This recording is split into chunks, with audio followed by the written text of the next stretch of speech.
آپ نے نوٹ کیا ہے کہ جو حوالے پڑھے گئے پرانے عہد نامے کا حوالہ قائن اور حابل کا ذکر وہاں پر موجود ہے، اور اس پر کلام میں پچھلے سالوں میں سنا چکا ہوں۔ انجیل مقدس کا جو حوالہ پہاڑی واعظ سے پیش کیا گیا،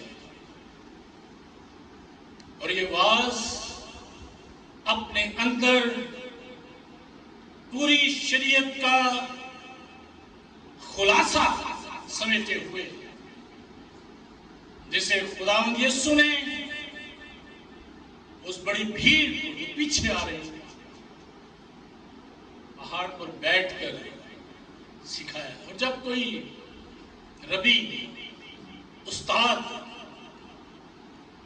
یہودی روایت میں بیٹھ کر کلام کرتا وہ بڑی خاص بات جو ہے وہ بیان کرتا تھا، اور یہ خاص واعظ یوں تو مسیح نے بہت سے واعظ کیے، لیکن 3 واعظ بڑے اہم ہمیں ملتے ہیں اناجیل میں۔ متی کی انجیل کا یہ واعظ جو 5ویں باب سے شروع ہوتا ہے، مبارکبادیوں سے اس کا آغاز ہوا، اور 7ویں باب تک یسوع نے ہر ایک موضوع پر شریعت کے قوانین اور پھر اس پر اپنی جو تشریح اس کو بیان کیا ہے۔ دوسرا واعظ یوحنا کی انجیل میں ہمیں ملتا ہے، نیکودیمس سے کیا ہوا خداوند یسوع کا وہ واعظ جو یہودی عالم تھا، بڑا سردار تھا، وہ یسوع کے پاس رات کے وقت آیا ہے، سب سے چھپ کر کوئی دیکھ نہ لے، کیونکہ اس کو تشنگی ہے، وہ اس شخصیت کو سننا چاہتا ہے، وہ بھید اور راز اس سے سننا چاہتا ہے۔ اور یسوع نے نئی پیدائش کے حوالے سے اس سے جو بات کی ہے، یہ واعظ ایک اہم واعظ ہے۔ تیسرا واعظ بھی یوحنا کی انجیل میں ہے، اور یہ ایک بڑا واعظ ہے جو یسوع نے اپنے شاگردوں کے ساتھ کیا ہے۔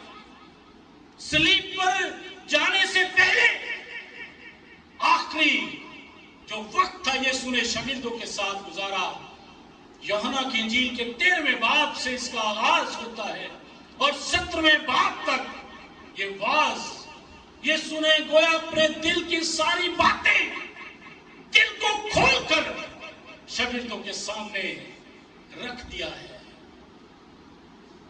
یہ 3 واعظ بڑی اہم باتیں پیش کرتے ہیں۔ تھوڑی دیر کے لیے آج ہم اسی ٹیکسٹ پر غور کریں گے۔ یہودی اور مسیح میں کیا فرق ہے، یا ایک مسیح اور ایک غیر مسیح میں کیا فرق ہے؟ یہی سوال یسوع نے اس ٹیکسٹ میں اٹھایا ہے، اور پرانا عہد نامہ ہو یا نیا عہد نامہ ہو، اس کو سمجھنے کے لیے ہمیں صلیب کے ذریعے سے اس کا جائزہ لینا پڑے گا۔ اگر آپ صلیب کے ذریعے سے نئے عہد نامے اور پرانے عہد نامے کا جائزہ لیں تو ہر ایک چیز آپ پر واضح ہوتی چلی جائے گی، لیکن اگر آپ صلیب کو درمیان سے نکال دیں، اسے غیر ضروری سمجھیں، تو پھر آپ نہ پرانا عہد نامہ سمجھ پائیں گے، نہ آپ نیا عہد نامہ ہی سمجھ پائیں گے۔ اور یسوع نے یہودیوں سے مخاطب کیا اور یوحنا کی انجیل کے 5ویں باب میں ہم دیکھتے ہیں کہ یسوع نے وہ جو پیچھے آ رہے تھے فقیہ فریسی جو ہر وقت یسوع کے پیچھے اس کی طاق میں رہتے، کوئی غلطی کرے، کچھ یہ ایسی بات کرے ہم اس کو پکڑ لیں. آج بھی تو رویے یہی ہیں، آج بھی تو لوگ پیچھے ہیں، آج بھی تو وہ طاق میں ہیں.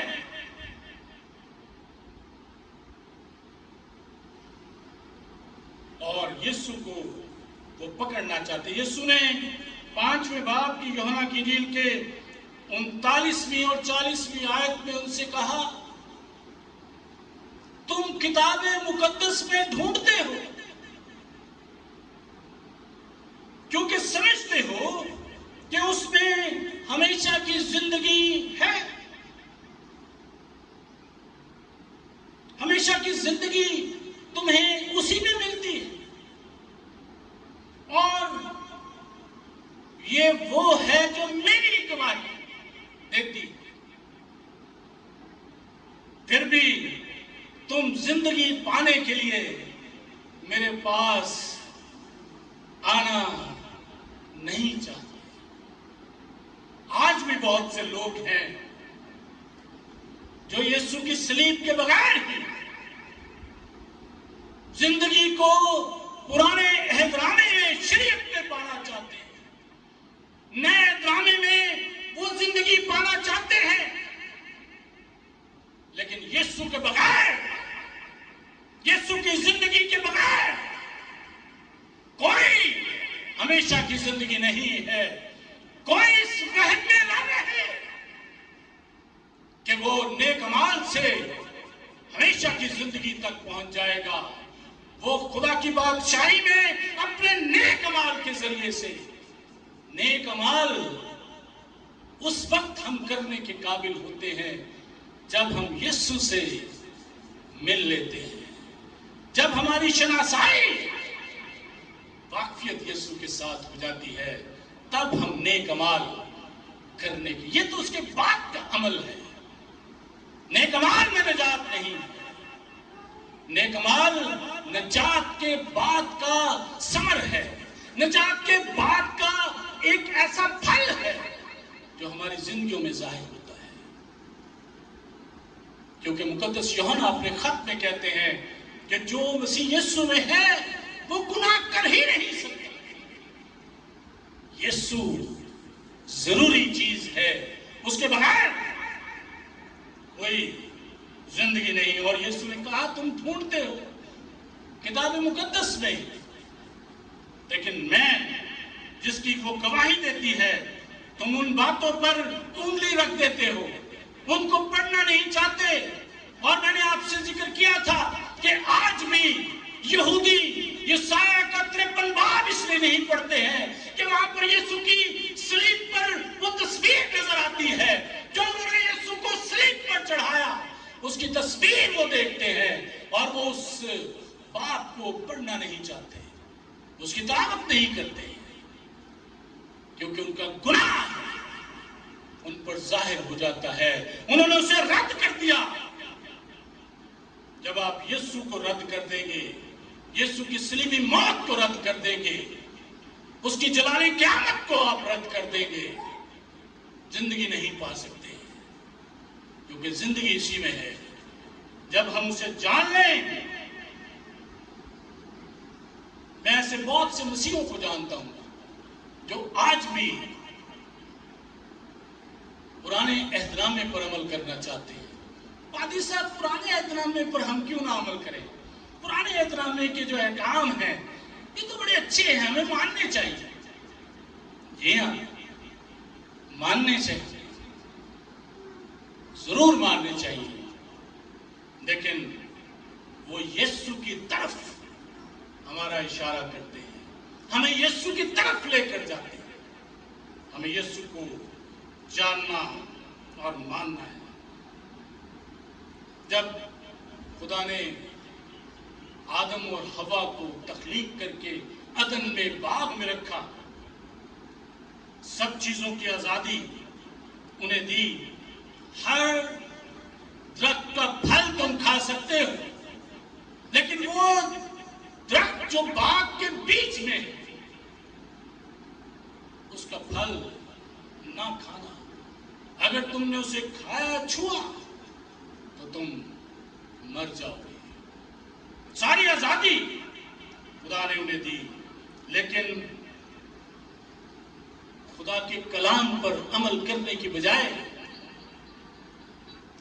ہوا نے جو بہکاوے میں آ گئی اور آدم کو بھی اس نے اسی گناہ کا مرتکب کر دیا، خدا کی بات کو رد کر دیا، ابلیس کے کلام کو مان لیا، ابلیس کی باتوں کو مان لیا اور یوں گناہ میں گر گئے۔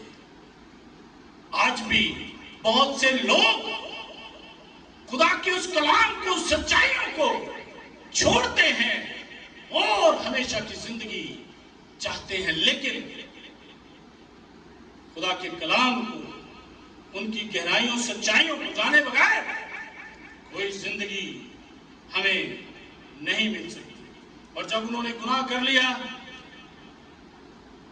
آپ جانتے ہیں پیدائش کی کتاب کے 3 باب میں اس واقعے کو، خدا نے جب انہیں عدن سے نکالا اور وہ جو زندگی کا درخت تھا، ہمیشہ کی زندگی کے درخت کا پھل کھانے سے ان کو بچانے کے لیے اس کو محفوظ کر لیا۔ وہ اس پھل کو بھی کھا سکتے تھے اور خدا نہیں چاہتا تھا۔ خدا چاہتا تھا کہ انہوں نے گناہ کیا، اس کی سزا ان کو ملے اور سزا پائیں۔ اور آج بھی جب ہم گناہ کرتے ہیں ہم اس کی سزا ضرور پاتے ہیں۔ گناہ کی مزدوری موت ہے اور ابدی موت ہمیں گناہ کے نتیجے میں ملتی ہے۔ 3 باب کی 22ویں آیت میں خدا نے اس درخت کو محفوظ کر لیا اور گناہ کی سزا دینے کے لیے کہ یہ مریں۔ اور آپ جانتے ہیں تب سے انسان پر موت واقع ہوئی ہے۔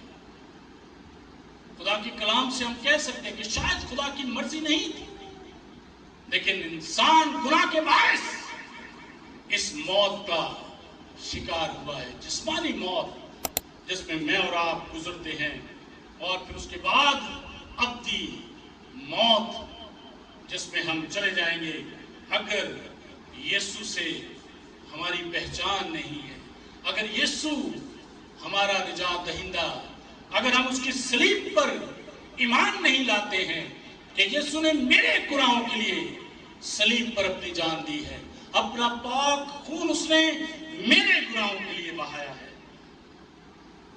تو ہم ہمیشہ کی زندگی پا سکتے ہیں۔ مقدس پطرس رسول اپنے پہلے خط کے 2 باب کی 24ویں آیت میں اسی سچائی کو بیان کرتے ہیں۔ وہ آپ ہمارے گناہوں کو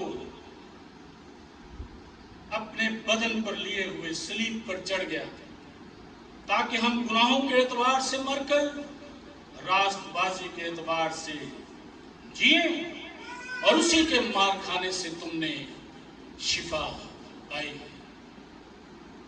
یسوع کی صلیبی موت ہمیں 2 چیزیں بخشتی ہے، ہمیشہ کی زندگی اور اس کے مار کھانے سے ہمیں شفا ملی۔ وہ سزا جو مجھے ملنی چاہیے تھی یسوع نے اپنے بدن پر لی۔ موت خدا کی طرف سے پیدا ہوئی ہے، کیونکہ خدا نے کہا جس دن تم نے یہ پھل کھایا تم مر جاؤ گے، اور زندگی بھی اسی نے دی ہے۔ اسی 3 باب میں خدا نے بنی نوع انسان کی نجات کا انتظام کر دیا۔ وہ جو گناہ کے باعث ننگے ہو گئے تھے، ان کے اس ننگے پن کو ڈھانکنے کے لیے اس نے ایک برے کو ذبح کیا، اس کی کھال لے کر انہیں چمڑے کے کرتے دیے ہیں تاکہ وہ اپنے ننگے پن کو ڈھانپ سکے، ورنہ وہ تو عارضی انتظام کر رہے تھے، وہ تو پتے سیکھ کر اپنے ننگے پن کو چھپا رہے تھے، لیکن خدا نے ایک انتظام کیا ہے جو پکا اور پرماننٹ انتظام ہے، نجات کا انتظام بھی اس نے پرماننٹ اور پکا کر دیا ہے۔ اپنے بیٹے کے وسیلے سے اس نے ہمیں اپنی زندگی میں داخل کر لیا ہے۔ جو اس کی صلیبی موت پر، جلالی قیامت پر ایمان رکھتے ہیں، ہمیشہ کی زندگی ان کی ہے، اور یسوع کے آنے پر اس کے لوگ اس کی بادشاہی میں شریک ہوں گے۔ وہ درخت جو زندگی کا درخت تھا، اس کو خدا نے اس وقت محفوظ کر لیا، لیکن مکاشفہ کی کتاب اسی درخت کا بیان کرتی ہے۔ پیدائش کی کتاب سے مکاشفہ کی کتاب کا 22واں باب اس کی دوسری آیت یہ کہتی ہے، اور دریا کے وار پار زندگی کا درخت تھا، اس میں 12 قسم کے پھل آتے تھے اور ہر مہینے میں پھلتا تھا، اور اس درخت کے پتوں سے قوموں کو شفا ملتی تھی۔ اب خدا اس درخت میں سے کھانے کے لیے خود انتظام کر رہا ہے۔ وہ جسے اس نے محفوظ کر لیا، اب مقدسین کے لیے اس نے اسے کھول دیا ہے۔ میں اور آپ جو اپنی زندگی میں داخل ہوں گے، یقیناً اس درخت کو دیکھیں گے۔ انجیل مقدس جب نازل ہوئی تو شریعت کی حیثیت کیا رہ گئی؟ اور آپ جانتے ہیں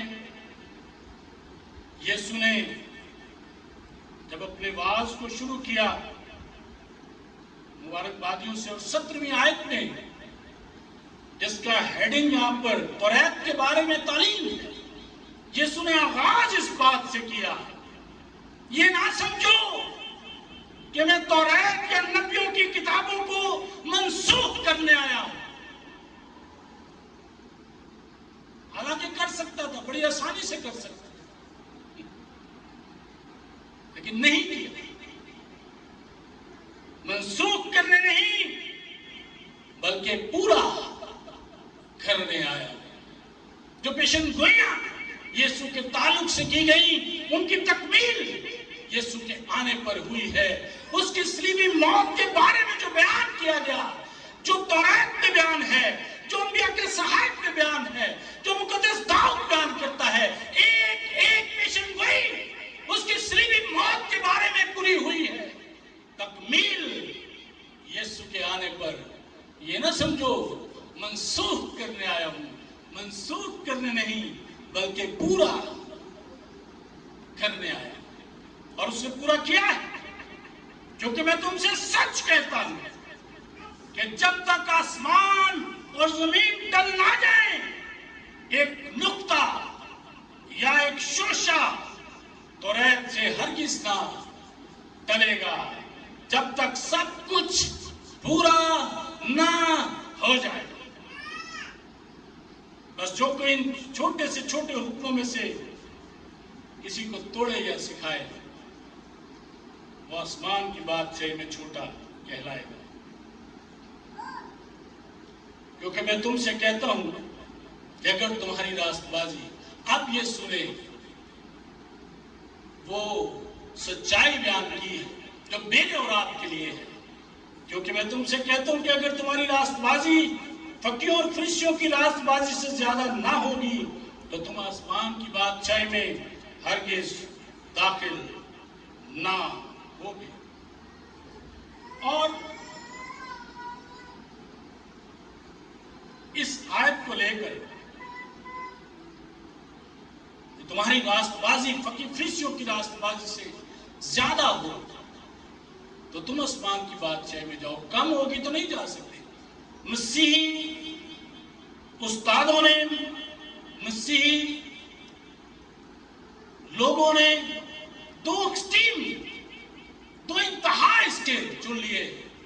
ایک وہ جو کہتے ہیں کہ یسوع نے شریعت کو پورا کر دیا، اس نے کہا میں پورا کرنے آیا، اس نے پورا کر دیا، اب اس کی ضرورت نہیں۔ آپ نے سنا ہوگا لوگ کہتے ہیں پرانے عہد نامے کی ضرورت نہیں ہے۔ بعض بدعتیں ایسی اور میں اکثر جب ذکر کرتا ہوں بدعتوں کا تو لوگ چیختے تڑپتے ہیں کہ پادری صاحب ہمارے بارے میں کیوں بات کرتے ہیں، کلام اس کی بات کرتا ہے، میں کیوں نہ کروں؟ جب پرانے عہدنامے کو لوگ رد کر دیں، اس ایکسٹریم پوائنٹ پر چلے جائیں، اس کی ضرورت نہیں رہی، تو پھر ہمیں بتانا پڑتا ہے اس کی ضرورت ہے، اور ہمیں ضرورت ہے شریعت کی۔ آگے چل کر اس کی وضاحت کر دیتا ہوں۔ خدا کے برے نے دنیا کا گناہ اٹھا لیا، اب ہم نئی تخلیق بن رہے ہیں، اب ہمیں 10 احکام سے کیا فائدہ ہو سکتا ہے؟ یہ ایک ایکسٹریم انتہا ہے جو مسیحوں نے اپنے لیے جس کا انتخاب کر لیا۔ دیکھیے، یہ اچھا ہوتا ہے اگر ہم اس گناہگار جسم جس کے ساتھ ہم رہتے ہیں اس میں نہ ہوتے، کیونکہ یہ گوشت اور جو خون کا بدن ہے یہ گناہ کا بدن ہے، اور یہ ہمارے ساتھ ہمیشہ ہے، اور ہم بدی گناہ میں گر جاتے ہیں۔ کون ہے جو کہے کہ میں گناہ نہیں کرتا؟ میں نے گناہ نہیں کیا، میں پاک ہوں۔ اگر ہم کہیں کہ ہم بے گناہ ہیں تو اپنے آپ کو فریب دیتے ہیں، اور ہم میں سچائی نہیں۔ ہم گناہ کا بدن لیے ہوئے ہیں، اور یہ ہمیشہ ہمارے ساتھ، اور برگزیدہ بھی حکم عدولی یا نافرمانی کر بیٹھتے ہیں۔ خدا کا حکم بعض اوقات ہم توڑ دیتے ہیں۔ اگر ہم کہیں کہ ہمیں شریعت کی اب ضرورت نہیں، تو وہ ہمیں گناہ دکھاتی ہے۔ ہمارے شریعت ہمیں ہمارے گناہ دکھاتی ہے، ظاہر کرتی ہے، کیونکہ کلام مقدس یہ کہتا ہے۔ اگر آپ رومیوں کا خط اس کا 7واں باب 7 سے 13 آیت تک پڑھیں، 8واں باب 2 آیت پڑھیں، اور رومیوں 3 باب اس کی 20 آیت میں پڑھ دیتا ہوں۔ کیونکہ شریعت کے اعمال کے سبب کوئی بشر اس کے حضور راست باز نہیں ٹھہرے گا، اس لیے کہ شریعت کے وسیلے سے تو گناہ کی پہچان ہی ہوتی ہے۔ شریعت اگر موجود ہے تو وہ ہمیں گناہ کی پہچان دیتی ہے۔ یہ کرنا گناہ ہے، یہ غلط ہے، شریعت ہمیں بتاتی ہے۔ خون نہ کرنا، یہ 10 احکام میں سے اگر ہم ان حکموں کو نہ مانیں تو پھر ہم آزاد ہیں۔ اب تو یسوع نے کر دیا، اب ہمیں ضرورت نہیں ہے، اب ہم خون کرتے پھریں، جو مرضی کرتے پھریں۔ ہمیں شریعت کی ضرورت ہے، کیونکہ شریعت ہمیں گناہ کی پہچان کرواتی ہے۔ اور کچھ ایسی بدعات ہیں، میں ذکر کروں گا کبھی، آج بہت وقت نہیں، کہ انہوں نے پرانے عہدنامے کا کچھ حصہ متروک کر دیا، کچھ نئے عہدنامے کا حصہ متروک کر دیا، کچھ اپنے پاس سے نیا ڈال دیا، اور کہا یہ ہے، یہ الہام ہے، یہ شریعت ہے، اس کو مانو۔ یہ الہام، یہ شریعت، یہ کوئی حصہ مخلوط اس کا متروک نہیں ہے، بلکہ یہ ہمارے لیے رہنما ہے۔ ہمیں پرانے عہدنامے کے گناہ جو لوگ کرتے ہیں ان سے آگاہی دیتا ہے، تاکہ ہم اس سے بچ سکیں، اخلاقی طور پر ہم اپنے آپ کو بچا سکیں۔ جن اخلاقی گناہوں میں وہ مبتلا رہے ان سے ہم محفوظ رہیں۔ اگر ہم نہیں پڑھیں گے، متروک کر دیں گے، اور یہی آج کے بہت سے پروگریسو چرچ کر رہے ہیں، وہ چرچ جو اپنے آپ کو بہت ماڈرن کہتے ہیں، وہ چرچ جو کہتے ہیں کہ نہیں ہم تو ترقی پسند ہیں، ہمیں وہ فرسودہ باتیں، وہ پرانی باتیں ہمیں نہیں ماننی چاہیے، یہ تو اینگلیکن چرچ کی رٹی رٹائی عبادات ہیں، یہ تو دعائیں پڑھ کے کرتے ہیں، یہ ہمیں نہیں کرنی چاہیے۔ اخلاقی گراوٹ میں وہ لوگ مبتلا ہو گئے ہیں۔ چرچ کا المیہ آج یہی ہے کہ وہ گناہ میں، کیونکہ انہوں نے اپنے آپ کو پروگریسو لیول دے دیا ہے کہ ہم ترقی پسند ہے، ہم ان فضول باتوں کو، انہیں فضول باتیں کہہ کر ترک کر دیتے ہیں۔ گناہ اسی لیے چرچز میں ہمیں نظر آتا ہے، کلیسیاؤں میں۔ اور ان کی پسندیدہ آیت پتہ کون سی ہے؟ میں پڑھ کے سناتا ہوں۔ 3 باب غلطیوں کا، اور اس کا 3 باب 25ویں آیت سے، ان کی فیوریٹ آیت ہے یہ۔ دیکھیے کیا کہتے ہیں، 3 باب اور 25 سے 28۔ وہ کہتے ہیں، کیونکہ شریعت ہمارا استاد ہو کر، وہاں مقدس پولس رسول ذکر کر رہے ہیں کہ استاد ہو کر آئی ہے، شریعت ہمیں بتاتی ہے، سکھاتی ہے۔ اور وہ کہتے ہیں،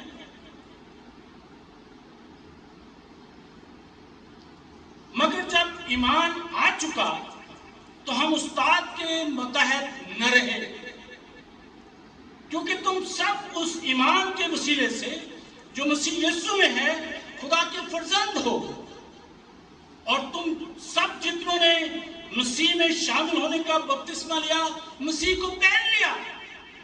نہ کوئی یہودی رہا، نہ یونانی، نہ کوئی غلام، نہ آزاد، نہ کوئی مرد نہ عورت، تم سب مسیح یسوع میں ایک ہو۔ وہ کہتے ہیں اب ہمیں کسی چیز کی کوئی ضرورت نہیں ہے، ایکسٹریم، ہمیں شریعت کی، لا کی ضرورت نہیں ہے۔ اور وہ آزاد ہو کر کہتے ہیں، اور کلام کہتا ہے کہ آزادی کو گناہ کا پردہ نہ بناؤ۔ ہم آزاد ہیں، لیکن تو بھی ہم حکموں کے تابع ہیں۔ ہمیں بائبل مقدس گناہ سے بچاتی ہے۔ اگر ہم بائبل کو چھوڑ دیں تو گناہ کرنے کا جواز ہمیں مل جائے گا۔ اور انہوں نے یہی کیا، انہوں نے کہا اس کی ضرورت نہیں، اور گناہ کرتے چلے جا رہے۔ جب آپ یسوع پر ایمان لائیں تو آپ اچھے ہیں، آپ کو لائسنس مل گیا ہے ہر غلطی کرنے کا۔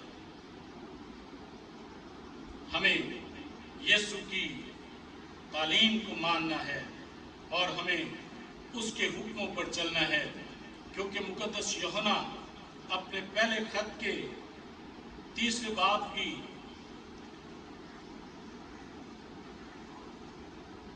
6 سے 9 آیت میں لکھتے ہیں، 3 باب اور 6 سے 9 آیت، جو کوئی اس میں قائم رہتا ہے وہ گناہ نہیں کرتا۔ جو کوئی گناہ کرتا ہے نہ اس نے اسے دیکھا ہے اور نہ جانا ہے۔ اگر ہم یسوع کو جانتے ہیں، اے بچوں، کسی کے فریم میں نہ آنا۔ جو راست بازی کے کام کرتا ہے وہی اس کی طرح راست باز ہے۔ جو شخص گناہ کرتا ہے وہ ابلیس سے ہے، کیونکہ ابلیس شروع ہی سے گناہ کرتا ہے۔ خدا کا بیٹا اس لیے ظاہر ہوا کہ ابلیس کے کاموں کو مٹائے۔ جو کوئی خدا سے پیدا ہوا وہ گناہ نہیں کرتا، کیونکہ اس کا تخم اس میں بنا رہتا ہے، بلکہ وہ گناہ کر ہی نہیں سکتا، کیونکہ خدا سے پیدا ہوا ہے۔ ہم خدا سے پیدا ہوئے ہیں تو اس کے حکموں پر عمل کرتے ہوئے اپنی زندگی بسر کرتے ہیں۔ اس کے بغیر ہم مادر پدر آزاد ہو جائیں، جو مرضی کرتے جائیں، یسوع ہمیں بچائے گا، یہ کوئی لائسنس نہیں۔ یعنی ایسے لوگ خود فیصلہ کرتے ہیں کہ ہمیں کیا کرنا ہے۔ کلام جو ہمارا عدل کرنے والا، عدالت کرنے والا ہے، وہ اسے رد کر دیتے ہیں۔ اور ایسے لوگ ہر طرح کی آزادی چاہتے ہیں۔ دیکھیے، انہوں نے گمراہ کر دیا لوگوں کو۔ کب چرچ جانا چاہیے، کب کلام پڑھنا چاہیے، کب دعا کرنی چاہیے،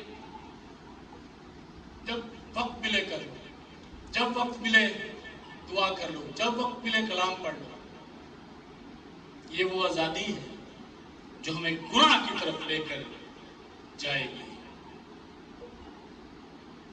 یہ کوئی کلام کا فیصلہ، یہ ایکسٹریم ہمیں گناہ کی طرف لے جائے گی، ہمیں اس سے بچنا ہے۔ دوسری ایکسٹریم بھی ہے، وہ کہتے ہیں یسوع نے کہا کہ جب تک تمہاری راست بازی فقیر فریسیوں سے بہتر نہیں ہوگی، اچھی نہیں ہوگی، اس سے زیادہ نہیں ہوگی، تم آسمان کی بادشاہی میں نہیں جا سکتے۔ وہ اسے ایک ذاتی چیلنج کے طور پر لے لیتے ہیں، وہ کہتے ہیں ہمیں ان سے بھی زیادہ راست بازی کرنی ہے۔ اور ہم جانتے ہیں یوحنا متی کی انجیل کا 13واں باب 23واں باب، یسوع نے افسوس کیا ان کی راست بازی پر، ان کی دکھاوے کی ساری ریاکاری پر یسوع نے افسوس کیا۔ تم دکھاوے کے لیے سب کچھ کرتے ہو۔ یہ ایکسٹریم ہمیں دکھاوے کی طرف لے جائے گی، اس سے بھی ہمیں بچنے کی ضرورت ہے۔ ہمیں ان سے زیادہ راست بازی ضرور کرنی ہے، یسوع نے کہا ہے، یہ سچ ہے، لیکن ان کی طرح دکھاوے کے لیے اس سے بہتر کرنے کی طرف ہمیں جانے کی ضرورت نہیں ہے، بلکہ ہمیں اس کی انتہا تک پہنچنے کی، جو یسوع جس گہرائی میں ہمیں لے کر جاتا ہے۔ یسوع نے کہا، چھٹے حکم سے یسوع نے شروع کیا، یسوع نے حکموں کو ترک نہیں کیا، منسوخ نہیں کیا، بلکہ وہیں سے آغاز کیا یسوع نے۔ چھٹے حکم سے کہا، تم سن چکے ہو، اگلوں سے کہا گیا تھا خون نہ کرنا، جو کوئی خون کرے گا عدالت کی سزا کے لائق، لیکن میں تم سے یہ کہتا ہوں کہ جو کوئی غصہ کرے گا، اور میں آپ کو تجربے سے بتا سکتا ہوں، جب ہم جیلوں میں جاتے ہیں، قیدیوں سے ملتے ہیں، جا کر ان کے لیے دعا کرتے ہیں، جب ان سے پوچھتے ہیں تو وہ بتاتے ہیں، خاص طور پر قتل کے جو مجرم ہیں، آپ ان سے بات کریں، وہ کہیں گے بس غصہ آ گیا۔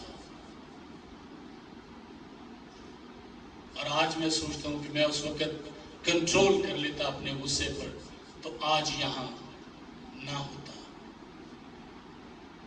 غصے کی وجہ سے قتل جیسا گناہ ہو جاتا ہے، اور یسوع سے ہمیں بچانا چاہتا ہے۔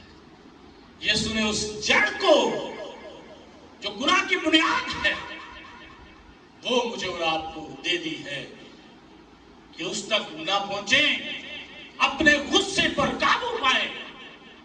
یسوع غصے سے ہمیں چھڑانا چاہتا ہے، اور وہ ہمیں تحمل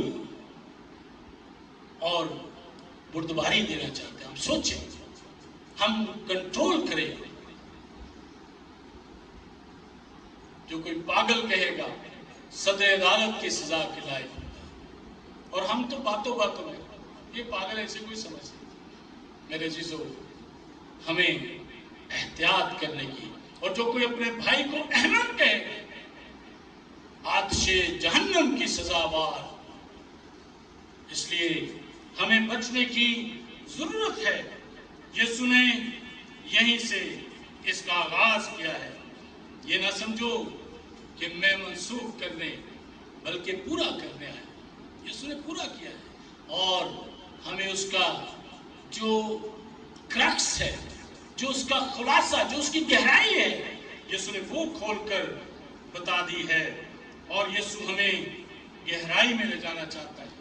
یسوع سطحی طور پر ان حکموں کو ماننے سے آگے قدم ہمیں لے جانا چاہتا ہے۔ یہی یسوع نے فقیر فریسیوں سے کیا، جو اس کے پیچھے چلے آتے تھے اور اس کی طاق میں تھے۔ یسوع نے ان کو کہا، تم سن چکے ہو اگلوں سے، میں تم سے یہ کہتا ہوں۔ اور وہ جانتے ہیں، اور وہ کہتے ہیں کہ یہ صاحب اختیار کی طرح تعلیم دیتا ہے۔ میرے عزیزو، وقت بہت ہو گیا، ہم یسوع کے پاس آئیں. شریعت ہمیں گناہ کی پہچان دیتی ہے. بائبل مقدس ہمیں یسوع کے پاس لے کر جاتی ہے. بائبل مقدس ہمیں یسوع کی چرنی کے پاس لے کر جاتی ہے جہاں یسوع پیدا ہوا. انجیل مقدس ہمیں اس کی زمینی زندگی کے بارے میں بتاتی ہے اور اس کی صلیبی موت, اس کی جلالی قیامت تک, اس کی خالی قبر تک ہمیں یہ کلام لے کر جاتا ہے. ہم اسے چھوڑ نہیں سکتے. جب گناہ کرتے ہیں خدا سے دور ہو جاتے ہیں اور یسوع مسیح ہمیں خدا کے پاس لاتا ہے.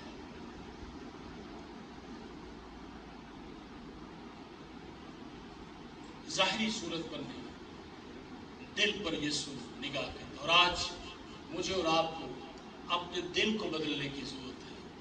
اسی لیے تو مقدس پالوس رسول کہتے ہیں کہ ظاہری ختنہ نہیں, دل کا ختنہ, دل کا مختون ہمیں بننا ہے تاکہ ہم دل سے, کیونکہ خدا دل پر نظر کرتا ہے, ہم گناہ نہ کریں, ہم خون نہ کریں. اور ساری باتوں سے یسوع نے ہمیں بچایا ہے. یسوع دل تبدیل کرنا چاہتا ہے جس کی ہمیں ضرورت ہے آج. وہ غصے سے ہمیں آزاد کرنا چاہتا ہے, تحمل اور معاف کرنے والا دل دینا چاہتا ہے. وہ صلح اور سلامتی کا پیغام ہمیں دیتا ہے. اگر آپ کسی طرح کے گناہ میں مبتلا, سگریٹ نوشی کرتے ہیں, شراب نوشی کرتے ہیں, اس سے بچنے کی ضرورت ہے. یسوع ہمیں اس سے بچانا چاہتا ہے اور جب وہ ہمیں بچا لیتا ہے پھر وہ ہمارے گناہ ہمیں یاد نہیں دلاتا, پھر اس کی بازگشت ہمیں نہیں پوچھتی, بلکہ وہ ہمارے گناہوں کو ہمیشہ کے لیے معاف کر. ہمیں یسوع کی ضرورت ہے. آج یسوع کے پاس آئیں, وہ ہمیں ہمیشہ کی زندگی دینا چاہتا ہے. خدا مند آسمانی باپ, ہم تیرے کلام کے لیے تیری شکر گزاری کرتے ہیں.